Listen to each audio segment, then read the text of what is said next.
Hi, my name is Terry Heckman. For 35 years, I have been working with survivors of domestic violence and sexual assault. I run an organization called the Center for Hope and Healing. You might know it better as the Battered Women's Shelter. Every year, people come to us for help. Right now, you're coming forward because you want to request a protection order. The process of getting a protection order can feel overwhelming. I want you to take a deep breath right now, because just getting to this point shows that you are strong.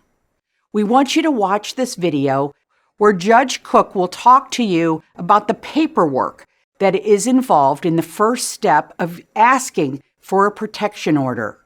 So I will be back at the end of this video to talk to you a little bit more. But for now, just try to concentrate on what the judge is saying. Hello, my name is Judge Katerina Cook. I'm the administrative judge at the Summit County Domestic Relations Court. I'm going to explain the court process of obtaining a civil protection order, also called a CPO.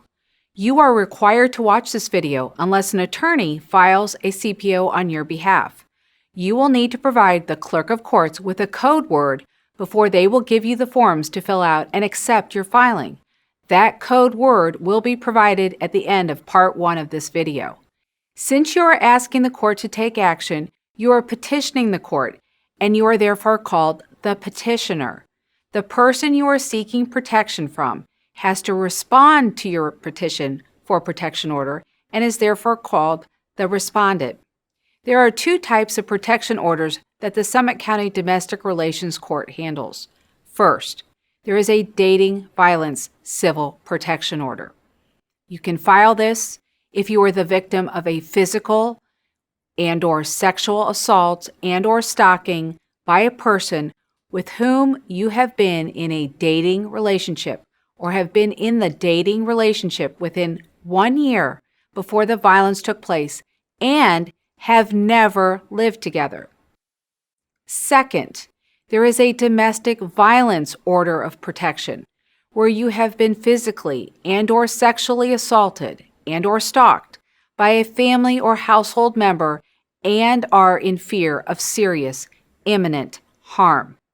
A family or household member means that you are any of the following: a spouse of the respondent, a former spouse of the respondent, natural parent of the respondent's child, other relative by blood or marriage of the respondent or petitioner who has lived with the respondent at any time, child of the respondent, parent of the respondent, foster parent.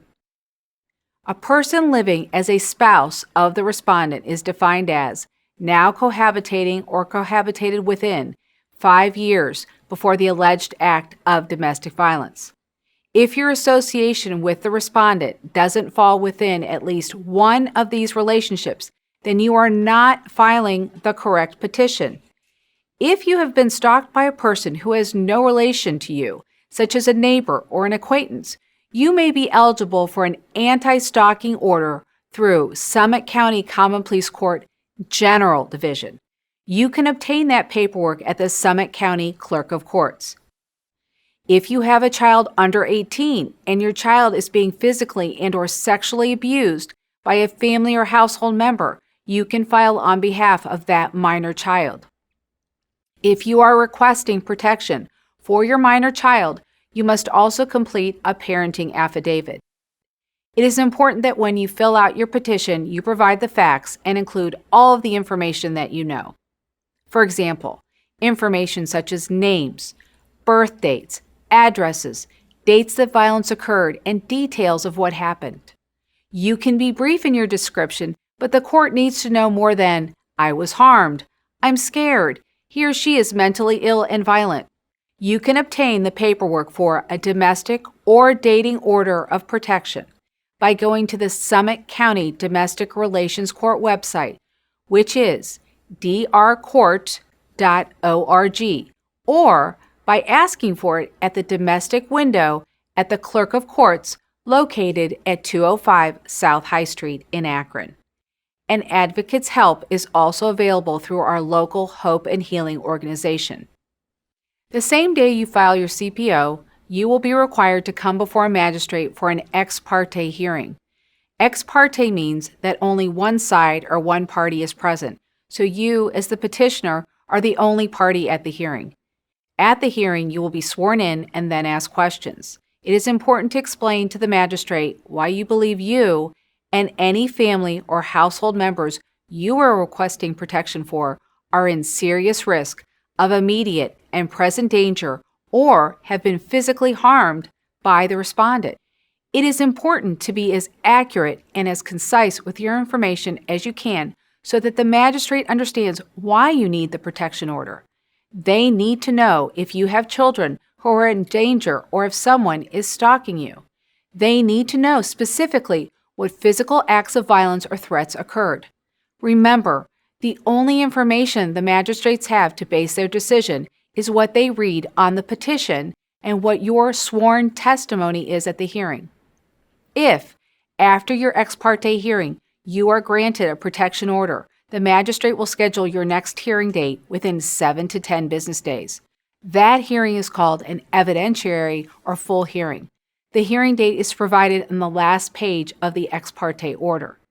In order for a CPO to be effective, the respondent needs to have notice that a hearing took place and what the outcome of the hearing was. In legal terms, giving someone notice of any court action is referred to as serving or service. Therefore, in addition to being given a copy of your order, you will also be provided with a service packet, which has a pink cover page. We will explain the service packet in Part 2, Service of a Civil Protection Order. If you are not granted a CPO at your ex parte hearing, you can request the court set an evidentiary hearing. This will give you an opportunity to have another hearing before the same magistrate where you will again be sworn in and questioned. However, at this hearing, the respondent will have the right to be present. If you request a hearing, you will receive a court order that will be filed stating that the ex parte order was not granted, but that an evidentiary hearing will be scheduled. This order will state the exact time and date of the evidentiary hearing. It will be filed that day, and the respondent will be served with the order and all documents you have filed. If you do not desire a full hearing be set, the court will dismiss your petition and your case will be closed without any further court involvement. Regardless if an ex parte CPO is issued or not, you may desire to work with an advocate from Hope and Healing to develop and put in place a safety plan for you and other protected persons.